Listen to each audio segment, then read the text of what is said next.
നിങ്ങൾ എൻ്റെ ബാക്ക്ഗ്രൗണ്ടിൽ കാണുന്ന ഒരു ചിത്രം ഉണ്ടല്ലോ, എന്താണ് 2026 ജനുവരി 25 ഇട്ട ഒരു പോസ്റ്റാണ് സോഷ്യൽ മീഡിയയിൽ. അത് ഇന്നിപ്പോൾ എന്താ ഇത്ര വലിയ ചർച്ചയാകുന്ന ചോദിച്ചാൽ അത് വേറൊന്നും കൊണ്ടല്ല, ശരിയായി, എല്ലാം ശരിയായി എന്നുള്ളതാണ്. ആ ഒരു പോസ്റ്റിൽ ആളെ ഒന്നും ഞാൻ പറയുന്നില്ല കേട്ടോ, നിങ്ങൾക്ക് എല്ലാവർക്കും അറിയുന്ന ആളുകളായിരിക്കും. ഹലോ, അതിലൊരു സ്ത്രീ കഥാപാത്രം ആരാണെന്നൊന്നും ഞാൻ പറയുന്നില്ല. സ്ത്രീ കഥാപാത്രത്തിനെതിരെ ഉണ്ടായ സംഭവങ്ങളൊന്നും ഞാൻ വിശദീകരിക്കുന്നില്ല. നമുക്ക് മറ്റേ അതിലെ പുരുഷ കഥാപാത്രത്തെ കുറിച്ച് പറയാലോ, അതിന് പറയുന്നതിനിപ്പോൾ കുഴപ്പമൊന്നുമില്ലല്ലോ. സ്ത്രീകളെ കുറിച്ച് പറയുമ്പോഴാണല്ലോ വലിയ പ്രശ്നങ്ങളൊക്കെ ഉണ്ടാവുന്നത്. ഇപ്പൊ ക്യാപ്ഷന് ആ ചിത്രത്തിന്റെ കൂടെ കൊടുത്ത ആ സ്ത്രീ കഥാപാത്രം എഴുതിയ ഒരു ക്യാപ്ഷനാണ്, എന്താണ്, അടുത്ത തവണയും LDF വരും, എല്ലാം ശരിയാകും എന്നാണ് സരിൻ പറയുന്നത്. എപ്പോഴാ പറഞ്ഞത്? ഈ 2026 ജനുവരി 25 സരിൻ ഈ പറയുന്ന സ്ത്രീ കഥാപാത്രത്തോട് പറഞ്ഞതാണ്. അടുത്ത തവണയും, അതായത് മെയ്യിൽ ഇലക്ഷൻ വരാൻ പോവുകയാണ്, ഇലക്ഷൻ വരും, LDF വീണ്ടും വരും, അതുകൊണ്ട് വന്നു കഴിഞ്ഞാൽ എല്ലാം ശരിയാവും എന്നാണ് പറഞ്ഞത്. ഇലക്ഷൻ വന്നു, റിസൾട്ടും വന്നു, പക്ഷേ LDF വന്നില്ല. അടുത്ത തവണയും LDF വരുന്നാ പറഞ്ഞത്, പക്ഷെ LDF വന്നില്ല. പക്ഷേ LDF വരാത്തത് കൊണ്ട് തന്നെ എല്ലാം ശരിയായി, എല്ലാം ശരിയായി, എല്ലാം ശരിയായി അല്ലേ? അതുകൊണ്ടാണല്ലോ ഇന്നലെ അടിച്ച് പുറത്തേക്കിറക്കി. മാസം 80,000 രൂപ പൊതുഖജനാവിൽ നിന്ന് സാലറി വാങ്ങിക്കൊണ്ടിരുന്നതാണ്. അത് അടിച്ചങ്ങ് പുറത്തേക്കിറക്കി, ഒരു കാര്യമില്ലാതെ, ഒരു പണിയുമില്ലാതെ, ഒന്നുമില്ലാതെ വെറുതെ ഇരുന്ന് ഒരു 80,000 രൂപ സാലറി വാങ്ങിക്കൊണ്ടിരുന്ന അടിച്ച് പുറത്തേക്കിറക്കി, എല്ലാം ശരിയാക്കി അങ്ങ് കൊടുത്തിട്ടുണ്ട് അല്ലേ? ശരിയായിട്ടുണ്ടല്ല. പക്ഷേ അടുത്ത തവണ LDF വരുമെന്ന് പറഞ്ഞത് മാത്രം വന്നില്ല, വന്നത് UDF ആണ് എന്നുള്ളതാണ്. UDF വന്നു എന്ന് പറഞ്ഞാൽ VD സതീശൻ ഗവൺമെൻറ് വന്നു, എല്ലാം ശരിയാക്കുകയും ചെയ്തു. ഇനി ബാക്കി കുറച്ചുകൂടിയുണ്ട്, ഓരോന്നോരോന്നായി ശരിയാക്കിക്കൊണ്ടിരിക്കുക. അധികാരത്തിലേറിയിട്ട് 3 മാസം പിന്നിടുവാൻ പോവുകയാണ്, 3 മാസം പൂർത്തീകരിക്കാൻ പോവുകയാണ്. ഓരോന്നോരോന്നായി ശരിയാക്കിക്കൊണ്ടിരിക്കുക. അതിൽ ചില കാര്യങ്ങൾ പ്രയോറിറ്റി വൈസ് ചെയ്തുകൊണ്ടിരിക്കുന്നുണ്ട്. അതിൽ വളരെ പെട്ടെന്ന് ശരിയാക്കേണ്ടതൊക്കെ ശരിയാക്കി പോകുന്നുണ്ട്. കുറച്ച് സമയമെടുത്താലും കുഴപ്പമില്ല, ശരിയാക്കിയാൽ മതി എന്നുള്ളത് പെൻഡിങ്ങിലുണ്ട്. അപ്പോൾ ഓരോന്നോരോന്നായിട്ട് ശരിയാക്കിക്കൊണ്ടിരിക്കുകയാണ് അല്ലേ? അപ്പം ഇന്നലെ ഞാൻ ഈ വിഷയവുമായി ബന്ധപ്പെട്ട് സംസാരിച്ചപ്പോൾ അതിൽ പല ആളുകളും വന്ന് പറഞ്ഞത്, ഈ വ്യക്തിക്ക് കഴിഞ്ഞ കാലങ്ങളിൽ ഈ വിജ്ഞാന കേരളത്തിൽ നിയമനം നൽകിയിട്ട് പിണറായി വിജയൻ സർക്കാർ നൽകിയ ആ ഒരു ശമ്പളം ഉണ്ടല്ലോ, ആ ശമ്പളങ്ങൾ ഓരോന്നായിട്ട് തിരിച്ചു പിടിക്കണമെന്നാണ് പല ആളുകളും ആവശ്യപ്പെട്ടത്. അത് തന്നെയാണ് എനിക്കും പറയാനുള്ളത്. ഇതൊക്കെ തിരിച്ചു പിടിക്കണം അല്ലേ? ഈ വ്യക്തിക്ക് 2025 മെയ് മാസത്തിലാണ് നിയമനം നൽകുന്നത്. വിജ്ഞാന കേരളത്തിൻ്റെ ഉപദേശകൻ. ആലോചിക്കണം നിങ്ങൾ, വിജ്ഞാന കേരളത്തിൽ ഒരു കസേര പുതുതായി ഉണ്ടാക്കിയതാ ഈ സരിൻ എന്ന് പറയുന്ന ഒരു പൊളിറ്റിക്കൽ പിമ്പ്. ആ പിമ്പിന് ഇരുത്തിക്കാൻ വേണ്ടിയിട്ട് ഒരു പുതിയ കസേര വാങ്ങി അതിലൊരു സ്റ്റിക്കർ ഒട്ടിച്ചു, ഉപദേശകൻ. എന്നിട്ട് മാസം ശമ്പളം പൊതുഖജനാവിൽ നിന്ന്. അപ്പം ഇന്നലെ ഞാൻ ഈ വിഷയം സംസാരിച്ചപ്പോൾ ഒരുപാട് പ്രേക്ഷകർ ആവശ്യപ്പെട്ടത് എന്താണെന്നറിയോ? ആ കൊടുത്ത പൈസ കൂടി തിരിച്ചിങ്ങോട്ട് പിടിക്കാനുള്ള വകുപ്പ് ഉണ്ടാക്കണമെന്നാ. അത് തന്നെയാണ് എൻ്റെ അഭിപ്രായം. കാരണം ഇങ്ങനെ കേരള ഖജനാവിൽ നിന്ന് അങ്ങനെ ഒരു പൈസ ഒരു ആവശ്യമില്ലാതെ, ഒരു കാര്യമില്ലാതെ, ഒരു എന്താ പറയണ്ട, ഒരു ന്യായീകരണവും ഇല്ലാതെ കൊടുക്കേണ്ടതെന്നല്ല. ജനങ്ങളുടെ നികുതി പണം എടുത്തിട്ട് ഇവനിക്കൊക്കെ നക്കാൻ കൊടുക്കേണ്ട ബാധ്യതയൊന്നും കേരളത്തിൻ്റെ പൊതുസമൂഹത്തിനില്ല. ഇങ്ങനെ ഒരു പൊളിറ്റിക്കൽ പിമ്പിനെ തീറ്റിപ്പൊറ്റേണ്ട ഗതികേടും കേരളത്തിനില്ല. അതുകൊണ്ട് ഇവരെ ചവിട്ടി പുറത്താക്കിയത് ഏറ്റവും നല്ല ഒരു തീരുമാനമാണ്. ആ പുറത്താക്കിയ തീരുമാനത്തോടൊപ്പം ഇനി ഇവൻ വാങ്ങി നക്കിയതൊക്കെ തിരിച്ച് ഖജനാവിലേക്ക് എത്തിക്കാനുള്ള പണിയെടുക്കണം. മനസ്സിലായില്ലേ? അതെടുക്കുമെന്ന് തന്നെയാണ് പ്രതീക്ഷിക്കുന്നത്. എന്താണെങ്കിലും ചവിട്ടി പിടിച്ച് പുറത്തേക്ക് ഇട്ടിട്ടുണ്ട്. അത് തന്നെ വലിയൊരു കാര്യം. കാരണം അങ്ങനെ നക്കണ്ടെന്നേ, അങ്ങനെ നക്കാൻ മാത്രമൊന്നും ഇല്ല ഇവരൊന്നും. എന്താണെങ്കിലും വന്നു, LDF അല്ല വന്നത്. സരിൻ അങ്ങനെ പലതും പറഞ്ഞിട്ടുണ്ട്. സരിൻ പല കണക്ക് കൂട്ടിയിട്ടുണ്ട്. ആ കണക്ക് കൂട്ടൽ തുടങ്ങിയതൊക്കെ 2024 പാലക്കാട്ടെ ഉപതെരഞ്ഞെടുപ്പ് നടക്കുമ്പോഴാണ്. അന്ന് പറഞ്ഞത് 1, 2, 3 റൗണ്ടൊന്നും നിങ്ങൾ നോക്കണ്ട. അത് കഴിഞ്ഞ് പിരായിരി എത്തുമ്പോഴേക്കും നിങ്ങൾ നോക്കിയാൽ മതി. അപ്പോഴും നിങ്ങൾ ആവേശം ഉണ്ടാക്കണം. ആദ്യ റൗണ്ടുകളിൽ മാത്രം നിങ്ങൾക്ക് ആവേശം ഉണ്ടായാൽ പോരാ എന്നാണ് മാധ്യമങ്ങളോട് പറഞ്ഞത്.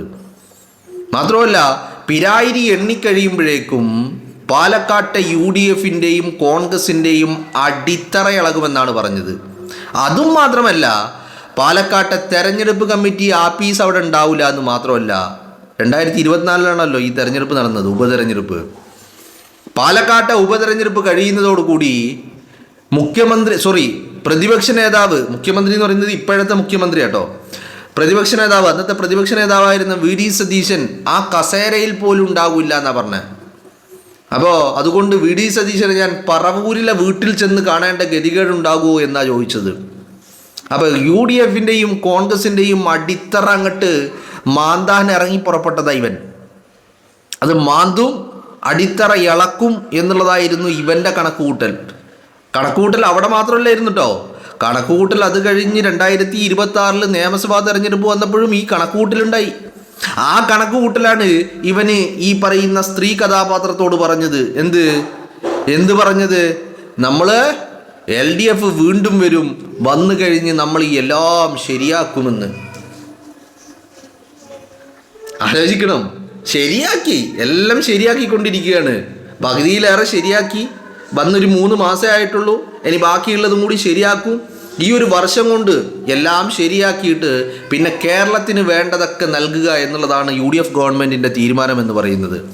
അപ്പം അതുകൊണ്ട് തന്നെ ശരിയാക്കും, എല്ലാം ശരിയാക്കുന്നുണ്ട്, എല്ലാം ശരിയാക്കാൻ തന്നെയാണ് തീരുമാനം.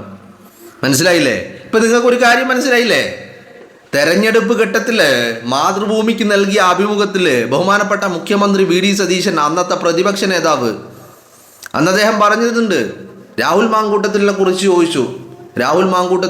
ചോദിച്ചപ്പോൾ അന്ന് മുഖ്യമന്ത്രി, അന്നത്തെ പ്രതിപക്ഷ നേതാവ്, ഇന്നത്തെ മുഖ്യമന്ത്രി സതീശൻ, ബഹുമാനപ്പെട്ട VD സതീശൻ പറഞ്ഞത്, ഞാൻ എൻ്റെ ചങ്ക് പൊട്ടിക്കൊണ്ടെടുത്തതാ. കാരണം അത്രമാത്രം പൊട്ടൻഷ്യലുള്ള വ്യക്തിയായിരുന്നു, അത്രമാത്രം ഇഷ്ടമായിരുന്നു, അത്രമാത്രം സ്നേഹമായിരുന്നു, അങ്ങനെ വളർത്തിയെടുത്തി കൊണ്ടുവന്നതാ.